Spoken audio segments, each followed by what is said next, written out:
一入門口就係飯廳位置，飯廳部分最主要係放咗一個 L 字型高櫃。由於業主需要大量嘅儲物空間，同埋有好多擺設品要放，所以我哋咧都做咗玻璃飾物櫃，同埋好多實用嘅儲物空間，再配合翻淺木色嘅飯台同埋餐椅。電視櫃部分，由於廚房空間有限，所以我哋將雪櫃擺放咗出嚟，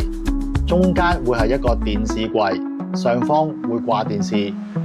右手邊會放一個高櫃作為一個大量嘅儲物空間。至於喺電視櫃對面，我哋當然係放翻張梳化，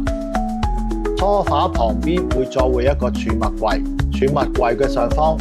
會擺放一幅畫作為點綴。咁就完成咗客飯廳呢兩個空間啦。